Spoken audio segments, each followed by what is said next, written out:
I am. If not, my name is Marianne Joseph, and I'm the medic on site. I'm to speak about truth and reconciliation. So a little bit about myself. Myself and my children were never raised on a reserve. I would not subject myself to reside on land my people were forced to go to. I've been a free-range native, I guess you can call me. I never accepted housing on a reserve or for schooling, so I can honestly say that I did it myself without others telling me that I have an education because it was paid for by Indian Affairs. I did not accept freebies for that reason. My biological father was a survivor of residential schools.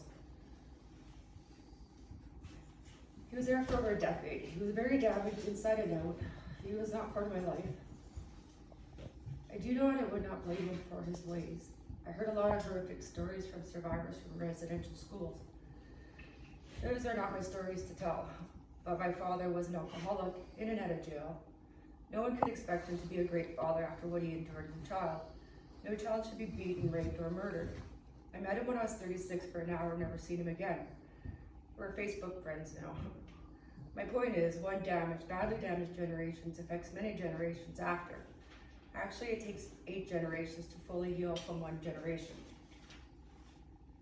Truth and reconciliation is about acknowledging the truth and not hiding the atrocities that occurred in residential schools.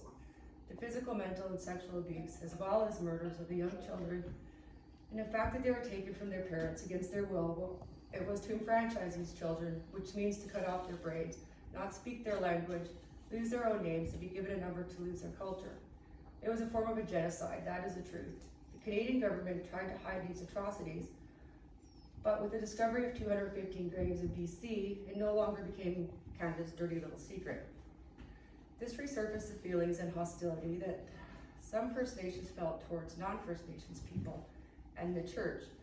Reconciliation needs to happen. What does reconciliation mean?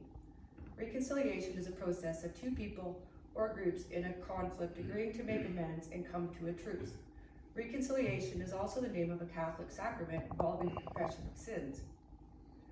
Canada is now starting to slowly accept responsibility for tearing apart families and returning damaged children whose souls were broken and coped with it in destructive ways, thereby creating a cycle of abuse and addiction within the First Nations communities.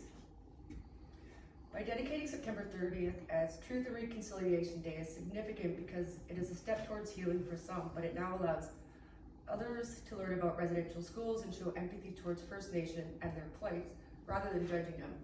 Empathy, I believe, is an intricate tool needed towards healing and a more unified nation. Since I work for Ochis, here's a little history of Ochis. The reason they are out this way and others in Hinton is because their people ran far out this way from the government, reason why you don't see any churches on Ochis or Sunchild. They run far west to Hinton and come back to this area, reason why they have a few different traditional lands from here to Hinton. They couldn't find their people to take them away to residential schools. There's a small few that were taken only because they went to visit relatives in Wetaskiwin and North Battleford area. They were taken there. Later, missionaries came to visit and helped their people to educate and start day schools. First school was about 70 years ago.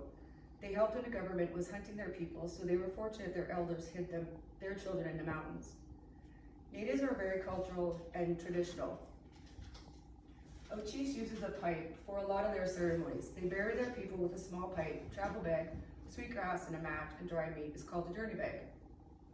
These residential children were buried in unmarked graves.